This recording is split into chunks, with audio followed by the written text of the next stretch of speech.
Okay, सो शुरू करते हैं. That is now the question is again वही 5 क्वेश्चन करेंगे. डिमांड समझेंगे हर एक क्वेश्चन की एंड उसके अकॉर्डिंग पॉइंट्स बनाएंगे.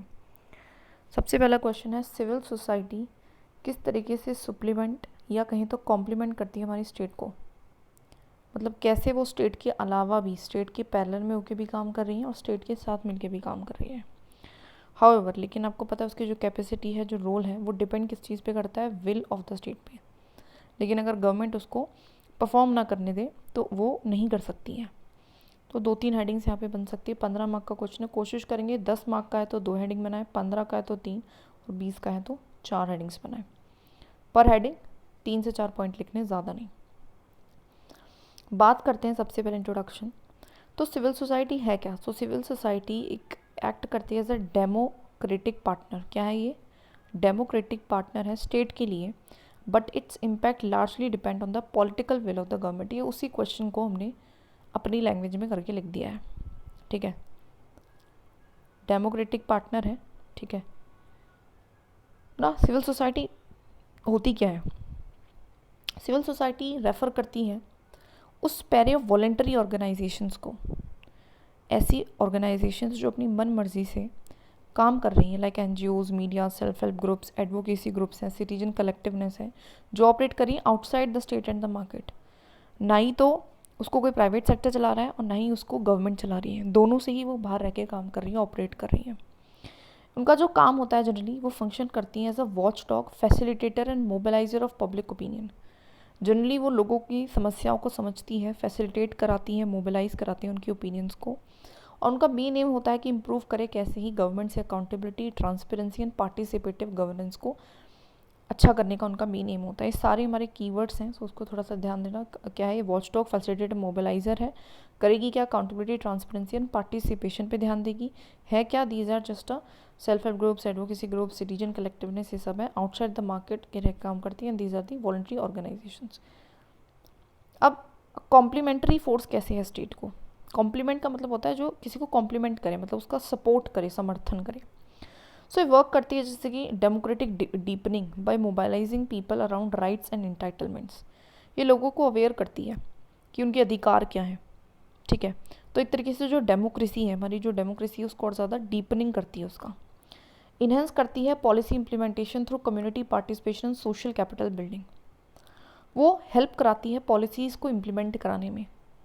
जैसे कि कोई पॉलिसी है लाइक स्वच्छ भारत है, उसका एम क्या कि लोगों तक जो है वो पहुँचे, दैट इज़ टॉयलेट्स वगैरह बने. तो वो जाके लोगों में अवेयरनेस फैलाएगी, वो समझाएगी लोगों को कि इस चीज़ को करो. अगर किसी को नीडी है तो उसको पहुंचाएगी कि ब्यूरोक्रेट तक पहुंच पाए. तो इस तरह से पॉलिसी को इम्प्लीमेंट कराने में कम्युनिटी को पार्टिसिपेशन के through and social capital building के थ्रू कराती है. दूसरा है provides last mile delivery with the bureaucratic state fails to reach. बहुत सारी जगहें हैं, पिछड़े इलाके हैं, या फिर जनरली बोलूँ तो जहाँ पे ब्यूरोक्रेसी नहीं पहुँच पाती है, वहाँ तक ये पहुँचती है और सर्विसेज की डिलीवरी कराती है. Helps in conflict resolution, conflict को भी सुलझाती है, स्पेशली जैसे एथिकली जो डाइवर्स और फ्रजाइल सोसाइटीज़ होते हैं, जैसे कि मणिपुर में जो कैकी एंड मैथी का कॉन्फ्लिक्ट है, तो उसको कोई ना कोई गवर्नमेंट अभी तक रिजॉल्व नहीं करा पाई है. तो ये सिविल सोसाइटीज़ का वहाँ पे इंपॉर्टेंट रोल हो जाता है कि they can try to resolve the conflict. तो कॉन्फ्लिक्ट को भी रिजॉल्व कराती है. ट्रांसपेरेंसी एंड अकाउंटेबिलिटी को इंश्योर करती है. कैसे? टूल्स जैसे कि आरटीआई एक्टिविज्म, सिटीजन चार्टर्स, इनका उपयोग करके. तो क्या क्या कर रही है? डेमोक्रेटिक डीपनिंग कर रही है, डेमोक्रेसी के प्रिंसिपल्स को और डीप तक पहुंचा रही है. पॉलिसी को इम्प्लीमेंट करा रही है. लास्ट माइल डिलीवरी दे रही है जहाँ पे वो नहीं पहुंच पा रहा. कॉन्फ्लिक्ट को रिजॉल्व करा रही है एथिकल डाइवर्स ग्रुप्स के बीच में. एंड ट्रांसपेरेंसी अकाउंटेबिलिटी को भी इंश्योर कर रही है. तो एक तरीके से ये क्या कर रही है? मदद कर रही है, यहाँ पे कॉम्प्लीमेंट कर रही है. नाउ लिमिटेशंस क्या इम्पोज करी गई हैं by the state on the civil society. अब स्टेट किस तरीके से सिविल सोसाइटी के बीच में आता है? सबसे पहला है restrictive legal framework like FCR amendments curtail funding and freedom. Basically restrictive legal frameworks हैं, कुछ लीगल फ्रेमवर्क्स हैं जिनके तहत ही जो ऐसे ग्रुप्स होते हैं उनमें फंडिंग आ सकती है. तो वो कहीं ना कहीं फ्रीडम को कर्टेल करने की बात हो गई उनकी. पैसा नहीं आ पाएगा, जैसे कि कोई ऐसी, अगर ऐसा को समझ लो एक सिविल सोसाइटी है, वो लोगों का भला चाहती है और गवर्नमेंट की कोई ऐसी स्कीम लाई है जो गवर्नमेंट लेके आ गई, लेकिन उससे लोगों का भला नहीं हो रहा, या भला हो भी रहा है but people at the large का भला नहीं हो रहा, और सिविल सोसाइटी को भैया उसकी चिंता है, तो वो जाके अब क्वेश्चन करेंगे गवर्नमेंट को, तो चाहती ना करें तो उससे उसकी फंडिंग ही रोक देंगे, उसको लीगल फ्रेमवर्क के अंदर ही नहीं करेंगे। तो इस तरीके से, तो एक तरीके से क्या है, रिस्ट्रिक्टिव लीगल फ्रेमवर्क है। Political intolerance and use of state coercion weaken the civil society space. वही मैंने एग्जांपल दिया कि पॉलिटिकल इंटॉलरेंस है, बहुत सारे पॉलिटिकल लीडर्स नहीं चाहते कि उनके काम में दखलंदाजी दिया जाए, और वो क्या करते हैं, कोर्सन, कोर्सन का मतलब है फोर्स का इस्तेमाल करते हैं, तो स्टेट कोर्सन है, ठीक है। Bureaucratic resistance in Weberian hierarchical model creates exclusion. Bureaucracy में रेजिस्ट करेगी, वो कहेगी हमारा काम है, हमें कर लेने दो, तुम क्यों कर रहे हो, ठीक है। क्यों? क्योंकि वो हायरार्की से चल रही है, जैसे कि वेबर ने बताया था, हर एक हायरार्की पे उसका रोल है, रिस्पॉन्सिबिलिटी, अथॉरिटी है, वो अपना काम खुद करेगी, तो ब्यूरोक्रेटिक रेजिस्टेंस है। Then there is a co-optation tactics where state uses NGOs as contractual arms reducing autonomy। बहुत बार स्टेट ही खुद से फंडिंग करती है और एक तरीके से उसको क्या करेगी, एक कॉन्ट्रैक्ट में उसको ले आएगी, अंदर उसको कॉन्ट्रैक्चुअल आर्म की तरह यूज़ करेगी अपने फ़ायदे के लिए। Surveillance and censorship on digital activism limits civic innovation. बहुत सारा सर्विलेंस आ गया है, सेंसरशिप आ गई हैं चीज़ों की, तो वो डिजिटली इतना ज़्यादा इनोवेशन नहीं कर पाई हैं, तो उसने कहीं ना कहीं इनकी इनोवेशन को रोक दिया है। तो 2-3 कमियां हैं। Now civil society in a linear administrative system, इसका क्या मतलब है, एडमिनिस्ट्रेटिव सिस्टम के अकॉर्डिंग देखें तो in command and control structures, जब कमांड एंड कंट्रोल से काम होता है ऐसे स्ट्रक्चर्स में, तो सिविल सोसाइटी को चैलेंजेस फेस करने पड़ेंगे policy influence and deliberative engagement में। अगर हमारे एडमिनिस्ट्रेशन इंगेजमेंट चाहती नहीं है, करना ही नहीं चाहती, कंट्रोल एंड कमांड से ही काम करना चाहती है, तो वो लोग, उन लोगों का, उन सिविल सोसाइटीज़ का पार्टिसिपेशन नहीं होगा। एग्जाम्पल, इंडिया का जो सेंट्रलाइज डिज़ास्टर रिस्पॉन्स है, जैसे कि इंडिया में है जो डिज़ास्टर रिस्पॉन्स है वो काफ़ी सेंट्रलाइज है, तो वहाँ पे सिविल सोसाइटीज़ लाइक सेवा, गोंज provided critical grass root support but lacked policy voice. वहाँ पे वो सपोर्ट को तो कर देती है, लोगों का भला तो कर देती है, लेकिन पॉलिसी में उनकी वॉइस नहीं जा पाती। तो कहीं ना कहीं क्या है, जब चीज़ें सेंट्रलाइज होंगी तो क्या होगा कि इन सिविल सोसाइटीज़ का एक तरीके से क्या हो जाएगा, पॉलिसी वॉइस में इनका ओपिनियन नहीं लिया जाएगा, इनको इतना इंगेज नहीं किया जाएगा, इनका रोल एक तरीके से लिमिट कर दिया जाएगा। In one way planning system, जैसे कि वन वे प्लानिंग सिस्टम है, जैसे पहले हुआ करता था 5 ईयर प्लान्स, वहाँ पे भी सिविल सोसाइटी का कुछ खास ऐसा लिमिटेड कंसल्टेटिव ही रोल हुआ करता था, नहीं हुआ करता था ज़्यादा। हाउएवर लेकिन जैसी कुछ स्कीम आई है, स्वच्छ भारत अभियान है, सिविल सोसाइटी ने काफ़ी अच्छा मोबिलाइजिंग बिहेवियरल चेंज रोल में अदा किया है, कि लोगों से जाके बात करिए, उनका बिहेवियर चेंज करा, उनका एटीट्यूड टुवार्ड्स द टॉयलेट्स वगैरह चेंज किया है, ठीक है। तो ऐसी भी बात नहीं है। तो कंक्लूड करें तो एक empowered civil society backed by an enabling state. Empowered अगर कोई सिविल सोसाइटी, अगर कहीं भी कंट्री की सिविल सोसाइटी बहुत अच्छी है, तो कहीं ना कहीं उसको स्टेट सपोर्ट कर रहा है। कैन को create governance that is participatory, और फिर वो जब क्या करेगी, को क्रिएट गवर्नेंस क्रिएट करेगी। को क्रिएट गवर्नेंस का मतलब है कि अपनी खुद की गवर्नेंस है और कॉर्पोरेशन से काम करेगी, स्टेट के साथ जो participatory, responsive and socially just होगी, ठीक है। सो क्वेश्चन क्या था हमारा, एक बार देख लेते हैं। सिविल सोसाइटी कैसे सुप्लीमेंट एंड कॉम्प्लीमेंट करती है स्टेट को, और उसकी कैपेसिटी रोल कैसे डिपेंड करते हैं विल ऑफ द स्टेट पे। तो अगर स्टेट अच्छी है तो बहुत कुछ अच्छा भी कर लेगी, स्टेट रोक रही है तो बहुत कुछ अच्छा नहीं कर पाएगी। तो लिमिटेशंस भी हैं, फ़ायदे भी हैं, और सिविल सोसाइटी कैसे स्टेट की हेल्प कर रही है वो एक अलग चीज़ है। तो 2-3 हेडिंग्स हमने पढ़ ली, इंडियन कॉन्टेक्स्ट में भी 1-2 एग्जाम्पल ले लिए, दैट इज इट। आगे बढ़ते हैं। The participative management school of Argyris and Likert advocates democracy within the administrative system. तो जो एक पार्टिसिपेटिव मैनेजमेंट स्कूल में से 2 थिंकर्स हैं, आर्गरेस एंड लिकर्ट, ये बात करते हैं democracy within the administrative system की, किस तरीके से एडमिनिस्ट्रेटिव सिस्टम में डेमोक्रेसी होनी चाहिए, ठीक है। क्या ये अप्रोच इक्वली यूजफुल है डेवलपिंग कंट्रीज जैसे कि इंडिया में, जहाँ पे इवॉल्व हो रही है, हर दिन डेमोक्रेसीज में कुछ इवॉल्वमेंट आ रही है ना। सो सबसे पहले पार्टिसिपेटिव मैनेजमेंट जो है, पार्टिसिपेटिव मैनेजमेंट का मतलब क्या होता है, जनरली होता है कि नीचे जो लोग बैठे हैं और जो ऊपर लोग बैठे हैं, ऊपर वाले लोग नीचे वाले लोगों से बात कर रहे हैं और नीचे वाले उनको बाद में फीडबैक दे रहे हैं, सजेशंस दे रहे हैं, इस तरीके से। इसको हम कहते हैं पार्टिसिपेटिव मैनेजमेंट। ये बेसिकली प्रमोट करता है ऑर्गेनाइजेशनल डेमोक्रेसी को, है ना। डेमोक्रेसी का मतलब क्या है कि हमारी इच्छा से काम हो रहा है ना, इन वाले जो नीचे बैठे हुए लोग हैं उनकी इच्छा से काम हो रहा है। तो दैट इज़ ऑर्गेनाइजेशन में डेमोक्रेसी लेके आते हैं, ह्यूमन सेंट्रिक एडमिनिस्ट्रेशन आता है कि ह्यूमन को सेंटर में रख के एडमिनिस्ट्रेशन हो। But its success in developing democracies depend करती है इंस्टीट्यूशनल एंड कल्चरल रेडीनेस पे, ऑफ कोर्स। लेकिन क्या ये डेवलपिंग कंट्रीज़ के लिए वेल है, तो उसका कोई एग्जैक्ट नहीं आंसर नहीं है। It basically depends on the institutional and cultural readiness कि जो आपका अंदर का सिस्टम है वो कितना रेडी है बदलाव के लिए, जो आपका कल्चर है, जो आपकी सोसाइटी है वो कितना रेडी है इस बदलाव के लिए। ठीक है, सबसे पहले बात करते हैं कोर प्रिंसिपल जो आर्गरेस एंड लिकर्ट ने बात करी है पार्टिसिपेशन के बारे में। ये बेसिकली फोकस करते हैं कि एम्प्लॉय की इन्वॉल्वमेंट करो डिसीजन मेकिंग में, नीचे से नीचे बैठे हुए एम्प्लॉय को आप डिसीजन मेकिंग में क्या करो, इन्वॉल्व करो, जिससे कि उसका मोराल बढ़े और ऑटोमेटिकली जिससे प्रोडक्टिविटी बढ़े। ये एडवोकेट करती है, बात करती है trust based relationship within organisation rather than rigid hierarchical control. कहता है कि हायरार्की पे बस मत जाओ, एक ट्रस्ट भी होना चाहिए, क्योंकि जब एक सबॉर्डिनेट को उसके सुपीरियर से क्या होगा, ट्रस्ट होगा, है ना, तो वो ऑटोमेटिकली काम करेगा अच्छा। तो ट्रस्ट बेस्ड रिलेशनशिप की बात करती है। ये एम्फेसिस करती है टू वे कम्युनिकेशन। सिर्फ ऐसा नहीं था, सिर्फ ऐसा हो ऐसा नहीं है, या ऐसा भी होना ज़रूरी है। ठीक है, डिसेंट्रलाइजेशन होनी ज़रूरी है, ग्रुप का पार्टिसिपेशन होना ज़रूरी है ना। तो यहाँ पे जो लोग बैठे हैं, यहाँ पे जो लोग बैठे हैं, यहाँ पे जो लोग बैठे हैं, सबका होना जरूरी है, सबका होना जरूरी है। ठीक है, और ग्रुपिंग्स भी ज़रूरी है, ग्रुप बनाओ। Views employees as self directed individual, और ये बेसिकली एम्प्लॉयज़ को देखते हैं कि वो खुद से डायरेक्शन ले लेंगे, कोई वो नहीं चाहिए इनके ऊपर डायरेक्ट एक्शन, स्ट्रिक्ट कंट्रोल मत रखो। तो क्या क्या बोला कि एम्प्लॉय को इन्वॉल्व करो, ट्रस्ट बेस्ड रिलेशनशिप बिल्ड करो, दो वे कम्युनिकेशन करो, ग्रुप का पार्टिसिपेशन कराओ, एंड सेल्फ डायरेक्टेड इंडिविजुअल्स हैं, ऐसा मानते हैं। अब इनका रेलेवेंस डेवलपिंग डेमोक्रेसीज में कैसा है? ऑफ कोर्स ये कहीं ना कहीं प्रमोट करेंगे एडमिनिस्ट्रेटिव रिस्पॉन्सिवनेस को, कि एडमिनिस्ट्रेशन रिस्पॉन्सिव रहे, एंड पब्लिक सर्विस मोटिवेशन, और वो मोटिवेटेड रहे, क्योंकि इस तरीके से वो मोटिवेटेड रहेंगे। ये फैसिलिटेट करती है ग्रास रूट एंगेजमेंट को, अलाइनिंग विद डेमोक्रेटिक एस्पिरेशंस। ये कहते हैं कि ग्रास रूट को इंगेज करो, यही बोला ना कि या ऐसे टू वे नहीं, इनको भी ठीक है इंगेज करके चलो। तो इसका मतलब है कि कहीं डेमोक्रेसी में भी यही चीज़ है ना, डेमोक्रेटिक एस्पिरेशंस के साथ ही चल रही हैं।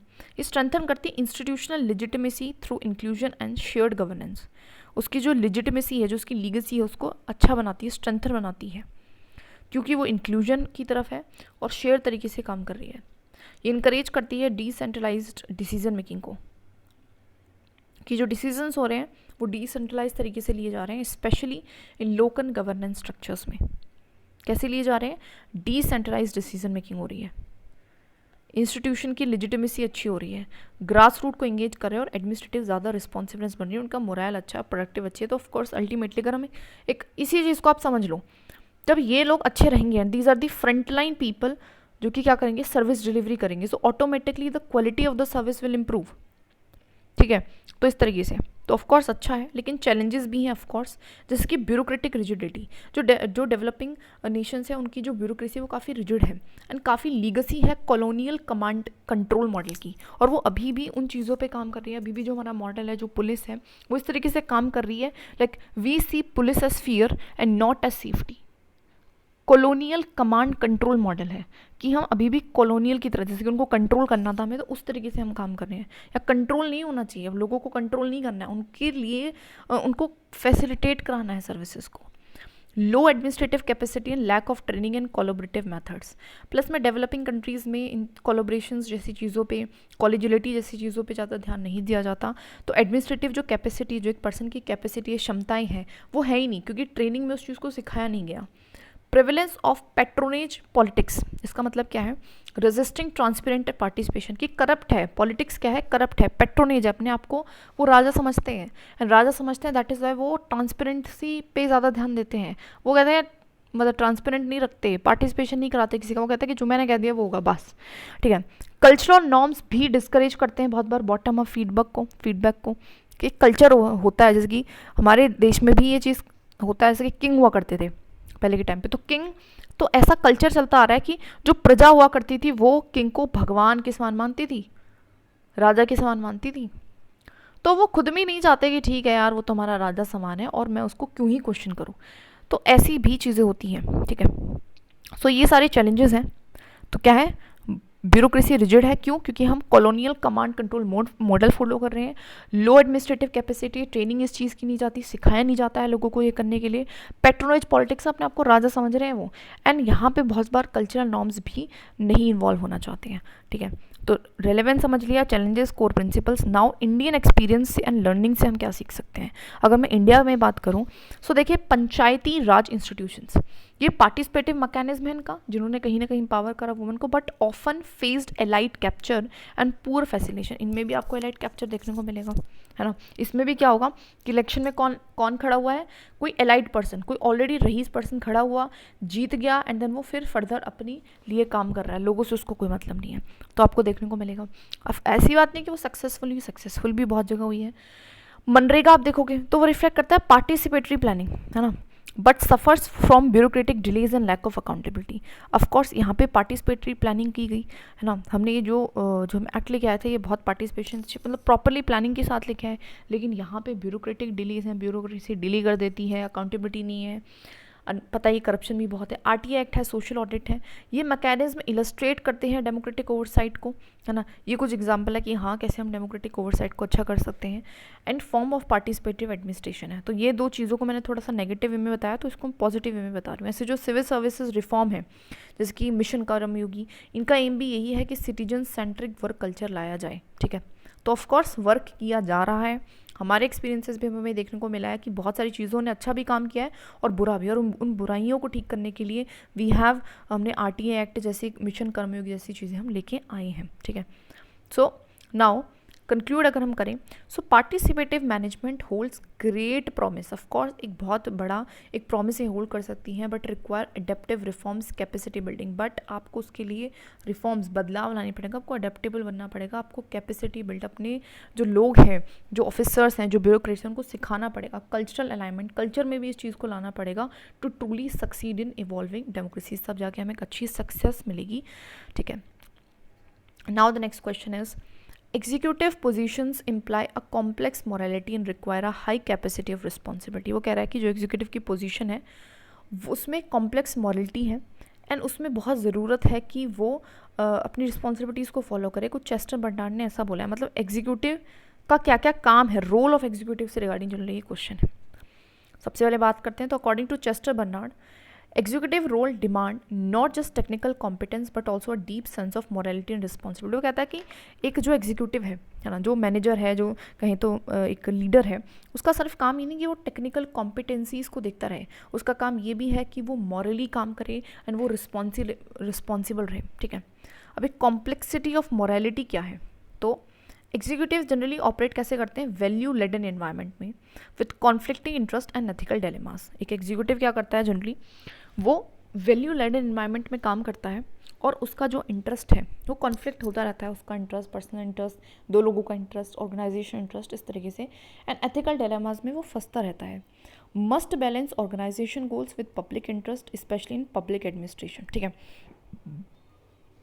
अब एक सिविल सर्वेंट से रिगार्डिंग मान लो, तो उसको बैलेंस करना पड़ेगा कि एज अ पब्लिक सर्वेंट उसकी क्या गोल है, पब्लिक के साथ उसके क्या इंटरेस्ट है, तुम जिस डिपार्टमेंट पे तुम काम कर रहे हो उसके क्या गोल है, तो उनको अलाइन एंड बैलेंस करना पड़ेगा, स्पेशली पबेड में।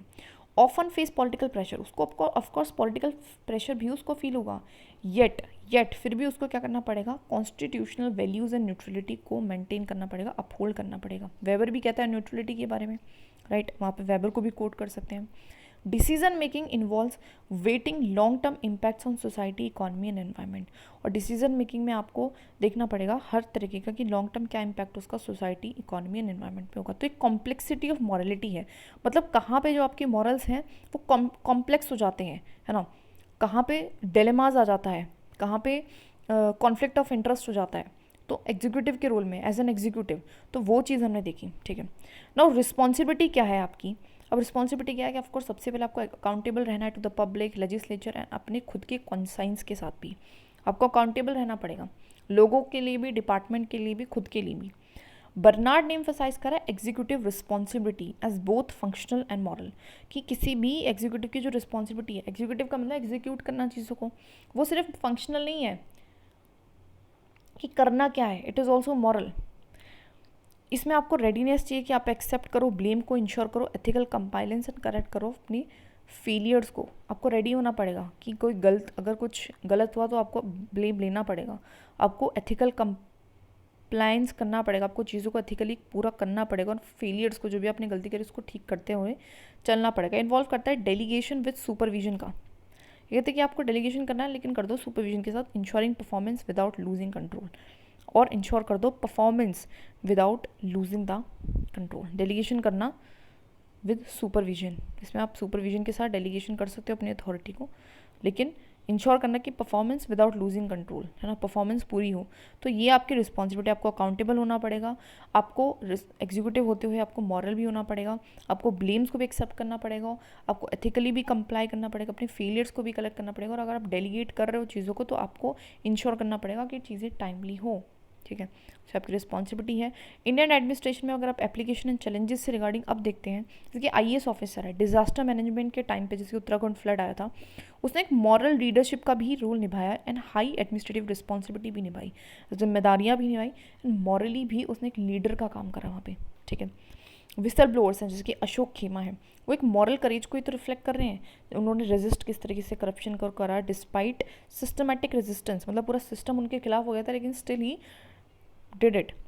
जैसे कि इनिशिएटिव्स हैं like Sevottam model and mission Karmayogi, ये क्या है, ये एथिकल एंड रिस्पॉन्सिबल गवर्नेंस को ही प्रमोट करने के लिए लाए गए हैं, तो दोनों को लिख लेना, सेवोत्तम मॉडल एंड मिशन कर्म योगी। हाउएवर चैलेंजेस लाइक जैसे कि पॉलिटिलाइजेशन है, ब्यूरोक्रेटिक इनर्शिया है, ब्यूरोक्रेसी खुद आलती है, उसको नहीं आगे बढ़ना, उसको नहीं अडॉप्ट करना, उसको नहीं बदलाव लाना।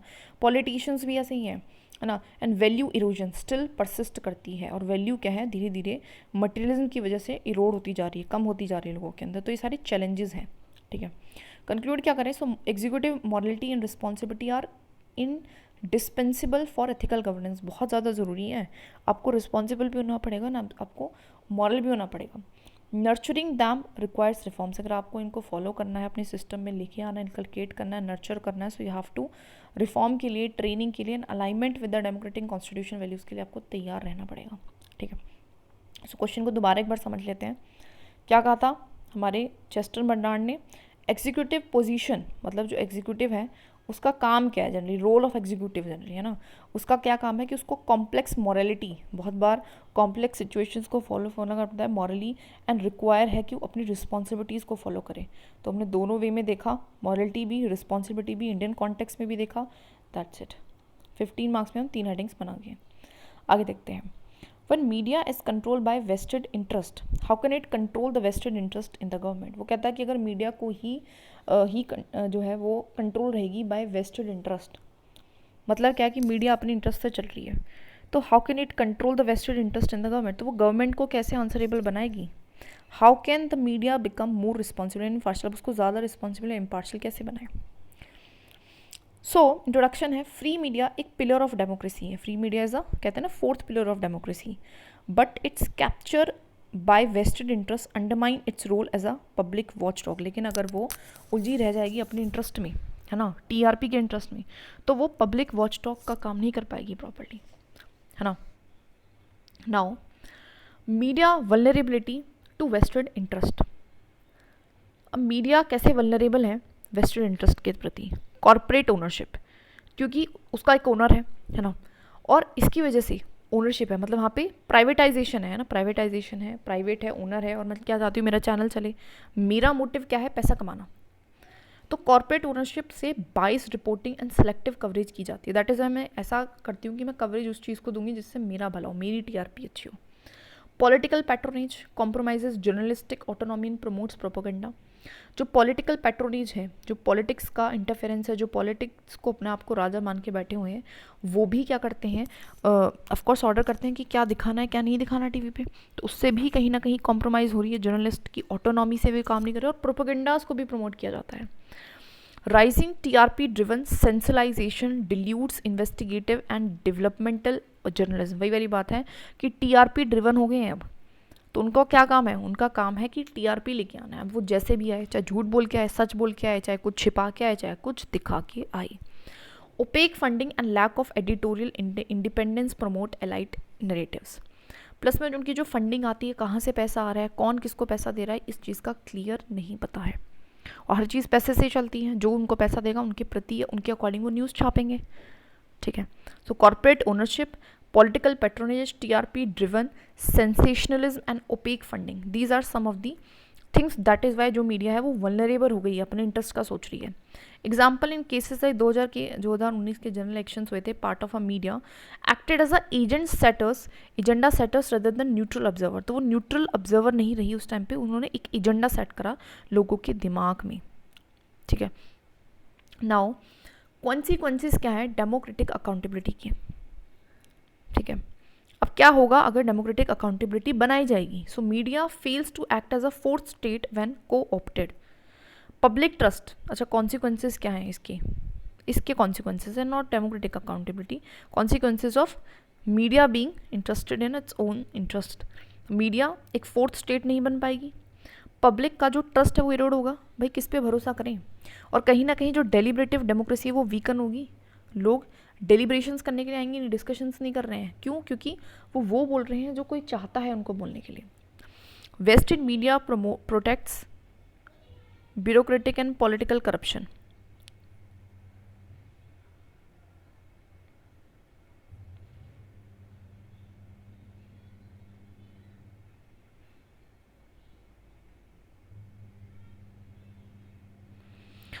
वेस्टेड मीडिया प्रोटेक्ट करती है ब्यूरोक्रेटिक एंड पॉलिटिकल करप्शन को। किसको? ब्यूरोक्रेटिक एंड पॉलिटिकल करप्शन को। हैम्पर कर रही है सोशल ऑडिट के फंक्शंस को and coverage of marginalised voices. वो सोशल ऑडिट जो कर रहे हैं लोग उनको नहीं दिखा रही है, उनकी मार्जिनलाइज्ड वॉइस को नहीं दिखा रही है, ठीक है। एग्जाम्पल है under reporting of rural distress during की policy reforms weakens participatory governance. क्योंकि अब वो देखो बहुत सारी चीज़ें हैं वो नहीं दिखाते हैं, है ना। Under reporting of rural distress या फिर वीकन्स है। देखो अभी क्या हुआ था कि अभी वॉर हुआ था, वॉर के टाइम पे 4-5 दिन बहुत अच्छे से इन्होंने वो रिपोर्ट कवर करी, लेकिन उसके 2-3 दिन तक जब भी आगे ड्रोन्स आई लेकिन उन्होंने उस चीज़ को बिल्कुल भी नहीं दिखाया, ठीक है, अंडर रिपोर्ट कर दिया चीज़ों को। अब पाथवेज क्या है, कैसे हम रिस्पॉन्सिबल एंड इम्पार्शियल हम मीडिया बना सकते हैं? तो सबसे पहला इन्फोर्स करो मीडिया रेगुलेशंस को बेटर बनाओ, इंडिपेंडेंट बॉडीज़ बनाओ इसके लिए, लाइक जैसे कि प्रेस काउंसिल ऑफ इंडिया है, और नॉट गवर्नमेंट कंट्रोल एजेंसीज मत बनाओ, उनके लिए रेगुलेटरी बॉडी बनाओ जो रेगुलेट करते रहें, एंड प्लस में वो कैसी होनी चाहिए? गवर्नमेंट कंट्रोल नहीं होनी चाहिए। मीडिया लिटरेसी को भी प्रमोट करो among citizens to reduce the influence of bias news. लोगों को तक भी बताओ कि भैया जो मीडिया है वो प्रॉपर्ली सच नहीं बोलती है, so you have to recheck, है ना। उनको भी पता होना चाहिए, लिटरेसी होनी चाहिए उनके दिमाग में इतनी कि वो किसी भी बाइस न्यूज़ से इन्फ्लुएंस ना हो। स्ट्रेंथन करो पब्लिक ब्रॉडकास्टर्स जैसे कि broadcasters like Prasar Bharati to ensure non partisan content. एक पब्लिक जो ब्रॉडकास्टर्स होते हैं, है ना, जो न्यूट्रल होके न्यूज़ दे रहे हैं, उनको और स्ट्रेंथन करो।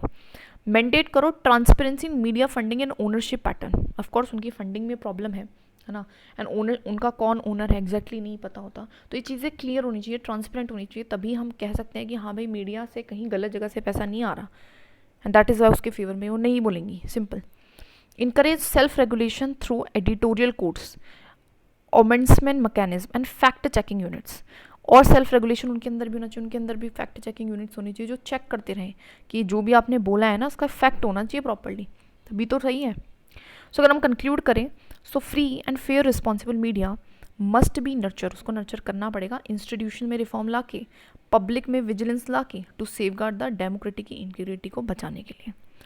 Now the last question is 20 marks का again. With every major transformation in applied world of public administration, जब बदलाव आया है हमारे पब्लिक एडमिनिस्ट्रेशन के वर्ल्ड में, जो स्टडी है पब्लिक एडमिनिस्ट्रेशन की has grown in scope and intensity, तो ऑफकोर्स वो और ज़्यादा उसका जो स्कोप है वो बड़ा है।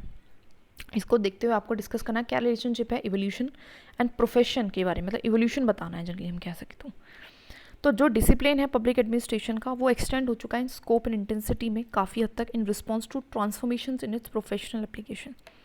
क्यों हुआ है उसका डिसिप्लिन? मतलब क्या कहता है actually discipline is what? Discipline something जो हम पढ़ते हैं, वो कैसे एक्सपेंड हुआ है? जब हमारा रियल लाइफ में प्रोफेशनल जो उसकी एक्सप्लेनेशन है उसमें बदलाव आए हैं, दैट इज़ वाई उसका जो डिसिप्लिन है, उसका जो सब्जेक्ट है उसमें भी बदलाव आए हैं, बेसिकली उसका स्कोप भी बढ़ गया है। अब सबसे पहले आपको पता है कि क्लासिकल एरा आया, इमरजेंस ऑफ साइंटिफिक एडमिनिस्ट्रेशन हुई, मतलब क्या है कि यहाँ पे बहुत सारे क्लासिकल थिंकर आते हैं और बहुत सारे प्रिंसिपल्स देते हैं कि एडमिनिस्ट्रेशन कैसा होना चाहिए। ओरिजिन हुआ पब्लिक एडमिनिस्ट्रेशन का पता है as a discipline with Woodrow Wilson की dichotomy of politics and administration के साथ हुआ। फिर राइज होता है टेलर की साइंटिफिक मैनेजमेंट, वेबर की ब्यूरोक्रेसी के साथ, जिन मॉडल्स ने इन्फ्लुएंस करा प्रोफेशनल स्ट्रक्चर को कि ढांचा कैसे होना चाहिए एडमिनिस्ट्रेशन का। प्रैक्टिस इन्होंने जनरली ध्यान दिया, फोकस किया efficiency, hierarchy, control, influencing recruitment training कैसी होनी चाहिए सारी चीज़ों पे। एग्जांपल इंडिया में आज भी कॉलोनियल जो आईसीएस था वो फॉलो करता था काफ़ी वेबेरियन प्रिंसिपल्स को to maintain the order and discipline, जैसे ऑर्डर रहे डिसिप्लिन रहे। आज भी करता है, ऐसी बात नहीं आज नहीं करता, आज भी हायरार्की पे ध्यान दिया जाता है ना। Now post war expansion and behavioural revolution, अब शिफ्ट हुआ फ्रॉम स्ट्रक्चर से ह्यूमन बिहेवियर। फिर धीरे धीरे क्या है, पहले स्ट्रक्चर की बात कर रहे थे कि अंदर स्ट्रक्चर कैसा होना चाहिए, चीज़ें किस तरीके से होनी चाहिए। फिर हमने बात करा जो ह्यूमन एलिमेंट्स उसमें काम करेंगे उनसे रिगार्ड हमने बात करा, एंड डिसीजन मेकिंग प्रोसेस पे काम किया, क्योंकि सबसे इम्पॉर्टेंट कोई भी जो काम है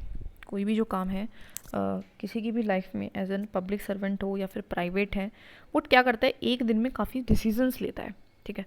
तो वो डिसीजंस मेकिंग पे काम किया गया। जैसे स्कॉलर्स लाइक हर्बर्ट साइमन है, उन्होंने बाउंडेड रैशनैलिटी का कंसेप्ट दिया डिसीजन थ्योरी में कि डिसीजंस कैसे नहीं लिए बाउंडेड रैशनैलिटी के तहत। रीशेप करा बोथ थ्योरी एंड प्रैक्टिस को, जो थ्योरी वाली चीज़ें भी प्रैक्टिस वाली दोनों चीज़ों को रीशेप करा। ट्रेनिंग एंड प्रोफेशनल डेवलपमेंट भी होनी शुरू हुई psychology, sociology and organisation theory में। एग्जाम्पल इंडियन एडमिनिस्ट्रेशन ने इनकॉर्पोरेट करा लबासना ट्रेनिंग रिफॉर्म्स फोकसिंग और बिहेवियरल एंड एटीट्यूडनल डेवलपमेंट की, जो ब्यूरोक्रेट्स हैं उनके एटीट्यूड में भी डेवलपमेंट हो, इस चीज़ पे फोकस किया गया है।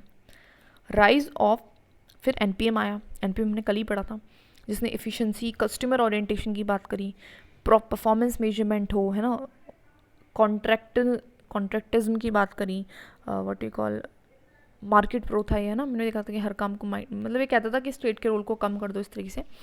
So public administration started integrated market based tools, और मार्केट के बहुत सारे टूल्स हमने यूज़ करें एंटरप्रेन्योरशिप के, परफॉर्मेंस बजटिंग को, and study evolve the concept like, और बहुत सारी स्टडीज़ आई इसके तहत, जिसकी मैनेजरिज्म है, पीपीपी है, डिसेंट्रलाइजेशन है, ये सब कुछ क्या थी हमारी मैनेजमेंट की मतलब एक तरीके से प्राइवेट सेक्टर की, दीज आर दी थिंग्स। तो अच्छी प्राइवेट सेक्टर की अच्छे टूल्स वगैरह हमने लिए। एग्जाम्पल आज के टाइम पे रिफॉर्म्स वही Sevottam, e governance, RT act है, वो भी इन्हीं में से ही निकल के आया है। Now governance, network and digital age, आज का जो एनपीए, आज का जो पब्लिक एडमिनिस्ट्रेशन है वो कैसा है, वो बात करता है गवर्नेंस की, वो बात करता है नेटवर्क की, वो और डिजिटल एज है। कंसेप्ट ऑफ गवर्नेंस आपको पता है उसने रिप्लेस कर दिया कि गवर्नमेंट सेंट्रिक मॉडल्स को, जो गवर्नमेंट के लिए अच्छा है वो कर रहा है, नहीं, उसको रिप्लेस कर दिया उन्होंने नेटवर्क्स, कोलैबोरेशन एंड सिटीजन के पार्टिसिपेशन की बात करी। स्टडी ने एक्सपेंड करा टू इंक्लूड पब्लिक पॉलिसी, कि भाई पब्लिक पॉलिसी लेके आओ, है ना, सस्टेनेबिलिटी पे ध्यान दो, ग्लोबलाइजेशन पे ध्यान दो। Practice now involves multi stakeholder models, और उन्होंने क्या लेके आए, ये लेके आए मल्टी स्टेक होल्डर मॉडल, मतलब ऐसा मॉडल, ऐसी प्लानिंग करेंगे जिसमें हर एक स्टेक होल्डर की नीड्स को फुलफिल किया जाएगा। को प्रोडक्शन, एआई ड्रिवन एडमिनिस्ट्रेशन हमने किया। अब के टाइम पे ये चीज़ें हो रही हैं। एग्जांपल इंडिया का जो डिजिटल इंडिया मिशन है, आधार बेस्ड सर्विस डिलीवरी है, डीबीटीज़ है, डायरेक्ट बेनिफिट ट्रांसफर, इसी का एग्जाम्पल है। कंक्लूड अगर हम करें तो डिसिप्लिन एंड प्रोफेशन जो पब्लिक एडमिनिस्ट्रेशन का है वो इवॉल्व हुए हैं दोनों ही साथ में, each shaping other to meet new governance and societal challenges. तो एक दूसरे ने, सब्जेक्ट ने प्रैक्टिस को, एंड प्रैक्टिस ने सब्जेक्ट को दूसरे को इन्फ्लुएंस करते हुए चला। एक डायग्राम भी बना सकते थे यहाँ पे छोटा सा, है ना, इस तरीके से, other to meet new governance and societal, जिससे कि वो नए नए चैलेंजेस को मीट कर पाए अच्छे से। That's it.